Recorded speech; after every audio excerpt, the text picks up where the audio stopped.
Hello Auto Fiction, welcome back to the brand new video and get ready to dive into the automobile knowledge ocean। और आप देख रहे हैं auto fiction YouTube channel. आज इस video में हम बात करेंगे ऐसी गाड़ियों के बारे में जो कि इंडिया में चल नहीं पाई। वैसे हमारी एक पूरी सीरीज़ है 10 फील्ड कार्स के ऊपर, जिसमें हमने हैचबैक की बात भी करी है और एसयूवीज़ की बात भी करी है, लेकिन आज हम इस वीडियो में सेडान की बात करेंगे।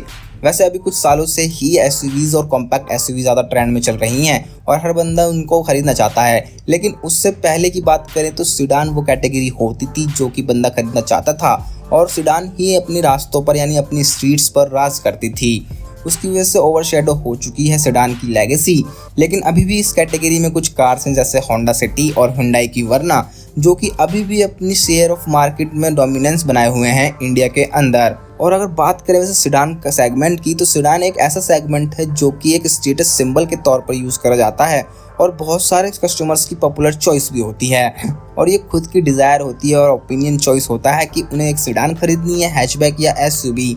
फिलहाल तो एसयूवी का राज चल रहा है, लेकिन हम इस वीडियो में हम सेडान की बात करेंगे क्योंकि इंडिया में ऐसी कुछ सेडान्स थी जो कि पहले मैन्युफैक्चरर ने अपनी लॉन्च भी करी थी बहुत साल पहले, लेकिन वो चल नहीं पाई। तो शुरू करते हैं वीडियो को और जानते हैं ऐसी 10 सेडान्स जो फेल हो गई इंडियन कार मार्केट के अंदर।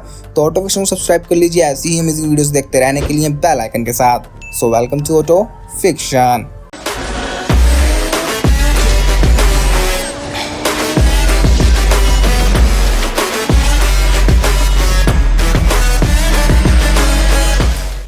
Number 1, Maruti Suzuki Kizashi. हम शुरुआत करते हैं इस लिस्ट की एक ऐसी कार से जिसे आप हर जगह पाएंगे जहाँ भी फील्ड कार्स का नाम आएगा इंडिया के अंदर। किजासी, नो डाउट किजासी जो थी मारुति का ऐसा डिसअपॉइंटिंग वेंचर था इंडिया में आज तक। किजासी को बहुत सारे लोग मारुति का डेब्यू कार के तौर पर देखते हैं एक लग्जरी सेडान सेगमेंट में, लेकिन ये मारुति सुजुकी की उम्मीदों पर खरी नहीं उतरी जितना मारुति सुजुकी ने सोचा था। किजासी वैसे एक टेस्टफुल प्रोडक्ट था और ये एक फर्स्ट लग्जरी स्पोर्ट्स सेडान थी इंडिया के अंदर मारुति की। इसके अंदर आपको काफ़ी अपीलिंग लुक्स भी देखने को मिलते थे और इंटीरियर क्वालिटी की बात करें तो इंटीरियर क्वालिटी तो इस कार की ऐसी थी कि जो कि पहले कभी नहीं देखी गई थी मारुति की कारों में। किजासी के अंदर आपको 2.4 लीटर का पेट्रोल इंजन मिलता था जो प्रोड्यूस करता था 175 हॉर्स पावर और 230 न्यूटन मीटर की टॉर्क, जिसमें आपको 6 स्पीड मैनुअल ट्रांसमिशन और 6 स्पीड सीवीटी ट्रांसमिशन देखने को मिलता था। तो क्या गलत हुआ इसके साथ? जो किजासी थी वो एक सीबी रूट के थ्रू इंडिया में आती थी, जिसकी वजह से इसकी कॉस्ट और प्राइस काफ़ी ज़्यादा हो गया था। इसकी कॉस्ट मोर देन 17 लाख रुपए से ऊपर चली गई थी। तो 17 लाख से ऊपर देना किसी एक ऐसी कार पर जिसमें मारुति सुजुकी का ठप्पा हो, तो बहुत से लोग इसको सही नहीं समझते थे। मारुति सुजुकी जो आज भी एक ऐसा ब्रांड है कि उसको इकोनॉमिक कार के तौर पर देखा जाता है और इसकी रेपुटेशन की वजह से ही किजासी और जो ग्रैंड विटारा कार आई थी जो इनको इंपोर्ट करके सीबी रूट के थ्रू लाया जाता था इंडिया के अंदर, वो मारुति की कारें नहीं चल पाई और इंडियन कार मार्केट में बॉम्ब नहीं गिरा पाई। और कोई भी बंदा अगर आप नॉर्मली अभी भी किसी से पूछें कि अगर आप 15 लाख से ऊपर एक मारुति की कार पर खरीदना चाहेंगे तो आपको पता चलेगा कि बहुत से लोग आपको मना ही करेंगे और कहेंगे कि कोई सेंस ही नहीं बनता कि हम एक 15 लाख रुपए से ज़्यादा किसी मारुति की कार पर खर्च करें, क्योंकि भारतीय बाजार में मारुति की गाड़ियों के लिए एक इमेज ही ऐसी बन चुकी है कि वो इकोनॉमिक कार्स के तौर पर देखी जाती हैं। Number 2, Renault Scala. Renault Scala एक अलायंस के तौर पर बॉर्न हुई थी इंडिया के अंदर। रेनॉल्ट स्काला वैसे रीबैच वर्जन था निसान सनी का इंडिया में। स्काला के अंदर आपको रिवाइज फ्रंट बम्पर और ग्रिल देखने को मिलती थी और रीडिजाइन टेल लैम्प और रीवर्क रियर बम्पर भी था इसके अंदर। और ये सब चीज़ें इसलिए की गई थी कि कस्टमर्स को जो पता ना चले कि ये रीबैच वर्जन है सनी का ही। रेनॉल्ट स्काला में आपको 2 इंजन देखने को मिलते थे। 1.5 लीटर का XS2 पेट्रोल इंजन जो प्रोड्यूस करता था 99 हॉर्स पावर और 134 न्यूटन मीटर की टॉर्क, और दूसरा इंजन था 1.5 लीटर DCI डीजल इंजन जो प्रोड्यूस करता था 86 हॉर्स पावर और 200 न्यूटन मीटर की टॉर्क। निसान की जो सनी थी वो तो काफ़ी अच्छी बिकी थी इंडियन मार्केट के अंदर और ये क्विंटेंशियल कार थी एज इट वॉज टॉटेड, लेकिन पीपल ने ज़्यादा सिमिलर फेथ नहीं दिखाया रेनॉल्ट की इस स्काला में जो कि सेम कार थी निसान सनी जैसी। Number 3, Nissan Tiana. निसान ने 2007 के अंदर एक शॉफर ड्राइवर क्लास या फिर एग्जीक्यूटिव सेडान के अंदर अपनी एंट्री करी अपनी कार टियाना से, जिसमें काफ़ी अच्छा परफॉर्मेंस भी मिलता था, जिसमें आपको V6 इंजन देखने को मिलता था इसके हुड के अंदर जो प्रोड्यूस करता था 182 हॉर्स पावर और 228 न्यूटन मीटर की टॉर्क। टियाना वैसे कुछ ज़्यादा खास नहीं चली इंडिया के अंदर क्योंकि इसके गर्ली नेम की वजह से। नहीं यार, बस मजाक कर रहा हूँ। टियाना कुछ वैसे खास नहीं चल पाई एक लग्जरी सेडान के तौर पर और या फिर एक एग्जीक्यूटिव सेडान के तौर पर, क्योंकि इसके पीछे दो रीज़न थे। एक तो इसका रीज़न था कि जब ये सीबीयू रूट के थ्रू इंडिया में आती थी, जिसकी वजह से नॉर्मल था कि इसके प्राइस बढ़ गए थे। और सेकेंडली चीज़ थी कि ये अपनी बैटल हार चुकी थी एग्जीक्यूटिव सेडान सेगमेंट में होंडा अकॉर्ड और टोयोटा कैमरी के मुताबिक, इसलिए निसान टियाना ज़्यादा चल नहीं पाई अपनी एग्जीक्यूटिव सेडान मार्केट के अंदर। Number 4, Hyundai Sonata. Hyundai Sonata एक ग्लोबल कार है जो कि पूरी दुनिया में बेची जाती है 1985 से, और ये इंडिया में 2001 के अंदर आई थी फर्स्ट टाइम, और ये थर्ड जनरेशन थी इंडिया के अंदर सोनाटा की। और जो last generation Hyundai Sonata India के अंदर थी वो 2.4 लीटर पेट्रोल इंजन के साथ आती थी, जो प्रोड्यूस करता था 201 हॉर्स पावर और 225 न्यूटन मीटर की टॉर्क। और लास्ट जनरेशन सोनाटा जो कि डिसकंटिन्यू हुई इंडिया में, वो हुई थी 2014 के अंदर, वो भी अपनी पुअर सेल्स के कारण।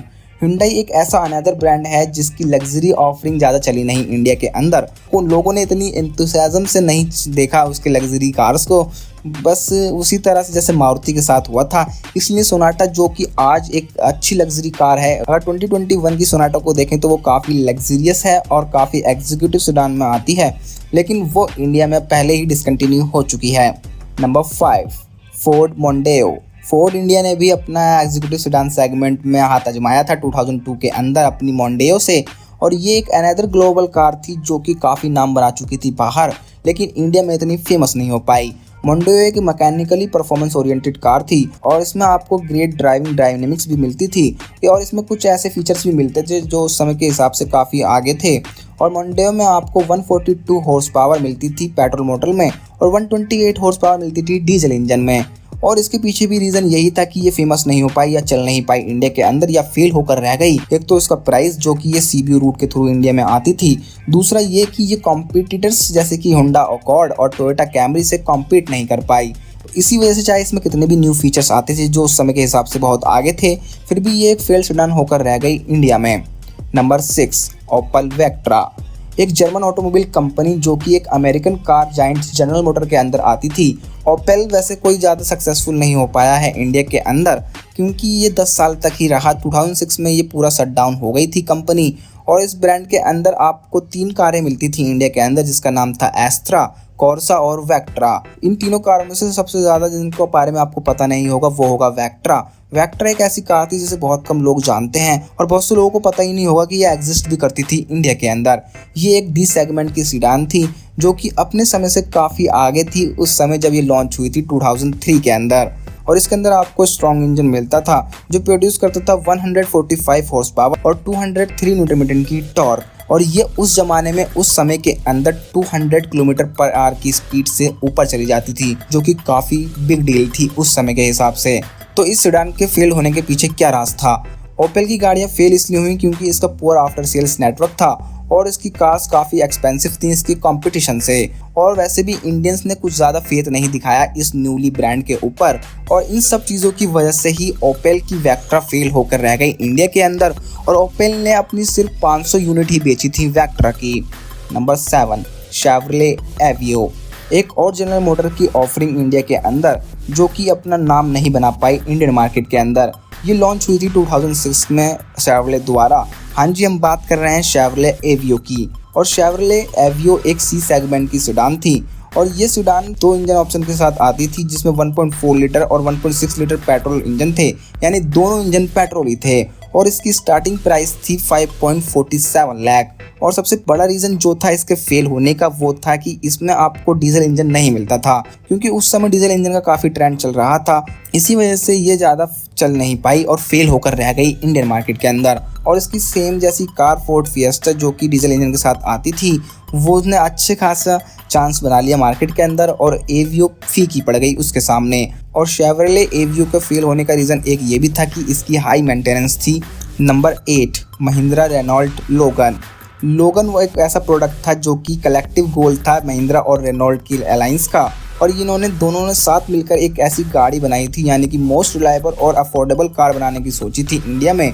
और लोगन में आपको 1390 सीसी का पेट्रोल इंजन मिलता था जो प्रोड्यूस करता था 75 हॉर्स पावर और 110 न्यूटन मीटर की टॉर्क, और ये आपको एलपीजी और सीएनजी दोनों वेरिएंट में भी आती थी, यानी कि एक ये अफोर्डेबल कार के तौर पर बनाई गई थी। लोगन वैसे एक प्रैक्टिकल एर्गोनॉमिक्स के हिसाब से सीएनजी और एलपीजी दोनों के साथ आती थी। इसी वजह से ये फ्लीट कार मार्केट यानी टैक्सी में ज़्यादा चलने लगी और टैक्सी की फेवरेट हो गई।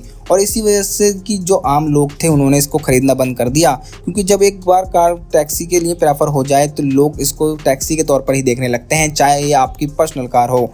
ऐसे ही सेम आजकल वैगनार के साथ भी होता है, क्योंकि ये ओला उबर में काफ़ी चलती है। और वैसे भी महिंद्रा रेनॉल्ट की लोगन का लुक जो था वो काफ़ी प्लेन था और एक बॉक्सी टाइप का था, जिसकी वजह से ये ज़्यादा अपीलिंग नहीं थी किसी के लिए। इसी वजह से ये काफ़ी सारे रीज़न थे कलेक्टिवली, जिसकी वजह से ये फील्ड होकर रह गई इंडिया के अंदर। नंबर 9, मित्सुबिशी सीडिया। सेकंड सेडान मित्सुबिशी की तरफ से अपनी लेजेंडरी लैंसर के बाद हाँ जी सीडिया। वैसे जैसे कि इसका भाई था, सीडिया भी ऐसी ही परफॉर्मेंस ओरिएंटेड कार थी और फन टू ड्राइव थी। ये भी सेम 2.0 लीटर पेट्रोल इंजन के साथ आती थी और प्रोड्यूस करती थी 115 हॉर्स पावर और 175 न्यूटन मीटर की टॉर्क। और ये कार जानी जाती थी अपनी एकदम क्विक 180 किलोमीटर पर आवर की स्पीड अचीव करने में। वैसे लैंसर के बाद इंडिया में काफ़ी ज़्यादा प्रोडक्ट्स आने लगे थे और इंडिजिनस ब्रांड भी न्यू कैपेबल प्रोडक्ट्स लाने लगे थे। इसलिए ही मित्सुबिशी की दूसरी कार्स को इतनी पॉपुलैरिटी नहीं मिली सिवाय पजेरो के। पजेरो ही एक ऐसी कार थी जो सबसे ज़्यादा फेमस हुई थी इंडिया में मित्सुबिशी की।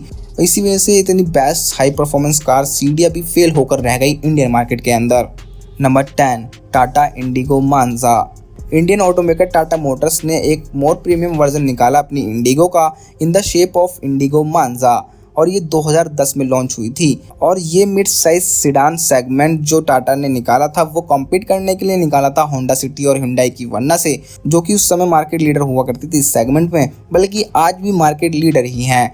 तो टाटा मोटर्स ने भी सोचा कि हम उनसे कम्पीट कर पाएंगे, तो इंडिगो मांजा लॉन्च करी। इंडिगो मांजा में आपको 1.4 लीटर का पेट्रोल इंजन मिलता था जो 88 हॉर्स पावर और 116 न्यूटन मीटर की टॉर्क प्रोड्यूस करती थी।